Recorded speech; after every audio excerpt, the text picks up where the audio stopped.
Warning. Censorship. Warning. Avi Yemini here for Rebel News in Melbourne, Australia. What a week. I never thought I would witness New York City standing for our freedom, but it did. It happened this week, and today I have a very special guest who's going to explain to us how it happened. So sit back, watch, and then share it far and wide with everyone you know.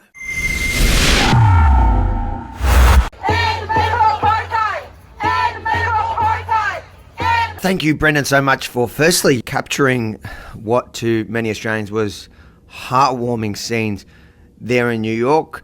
And thank you for joining us here today at Rebel News.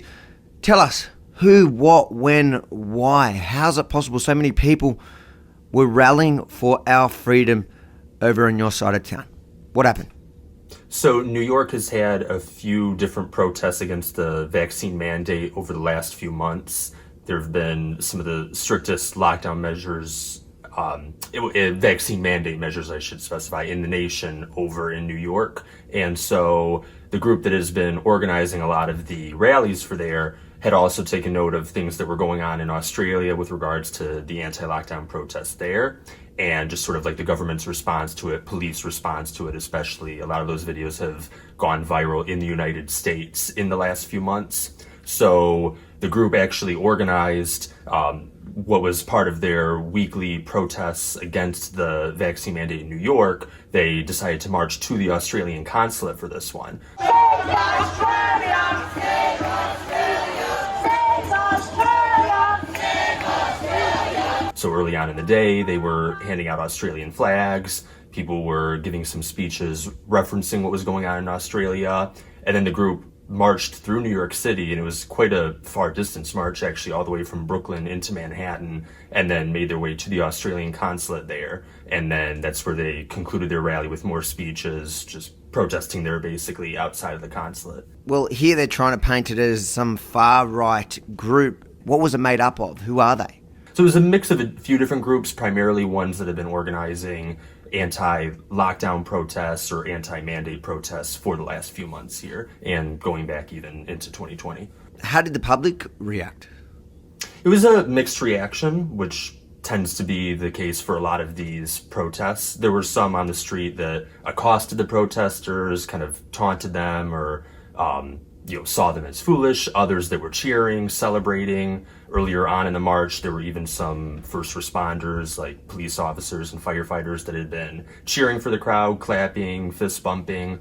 So it was a mix. Well, I first received a notification from an Aussie who was there, who had actually witnessed it and couldn't believe his eyes that people were standing up for Australians there in New York, of all places. And then obviously the world got to see your great footage, which I think made a lot of Aussies back home feel excited and supported that there are people, especially in America, in the homeland of the free, that are standing up for us. How do Americans in general feel or think about what's going on right now in Australia? How do they see it? So there's been a lot of viewing of what's happening in Australia as this potential precursor to what might happen in the United States. A lot of people are seeing it as a much stricter version of some of the measures that are starting to be implemented here, basically like further steps along in the process of these different lockdown measures and vaccine mandate measures. So it was, like I said, the videos of the protest groups there in Melbourne and I think a few other Australian cities too, clashing with police, having these moments of like breaking police lines. Those videos have really circulated pretty widely on social media in the United States. So I think that's definitely entered the general psyche of a lot of people here in terms of what's going on in Australia. Also, press conferences held by a lot of your health ministers and government officials. Snippets of those tend to go viral in the United States a lot too. Obviously, the press conferences are being conducted in English, so everybody here can understand it. And so a lot of the speeches that are being given by some of the different heads of state there and different health department heads has been really making the rounds here. And people have taken notice of that and over this past weekend and over on Monday decided to organize this protest against it. Is there any indication that this is the beginning of it, or it just happened as a once-off?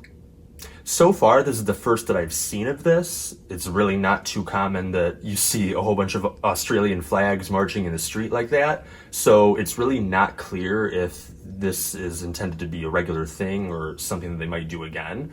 The reception certainly was pretty widely received, and so I'm sure that they'll probably take notice of that. But yeah, it's really not clear. The groups, though, for sure are still ones that are going to be out in the streets, since they've already been organizing these anti-mandate protests for quite some time now. So the possibility is definitely there. It'll be interesting to see if they end up deciding to go back there, or if similar protests pop up anywhere else in the United States. Obviously, there's other Australian government offices or embassies, etc., that are in different cities. So it'll be definitely an interesting one to follow to see. Thank you so much for your time again, and we've got you there on the ground, so if it does pop up again, I'm sure we'll get to see some more of your great footage. Thank you for your time, Brendan. Thank you so much. I appreciate you having me. If you enjoyed this report, make sure to like, comment, and then most importantly, share it far and wide to break the narrative of the mainstream media that was some far right-wing rally in New York. As you heard, nothing could be further from the truth. But we need you to share it, to let people know what's really going on, and then head over to yominireport.com. Give me your name and email. That way I can send you the other side of the story directly, even if they ban us from the platform you're watching this on right now. Yominireport.com will give you the other side of the story from here in Australia and around the world.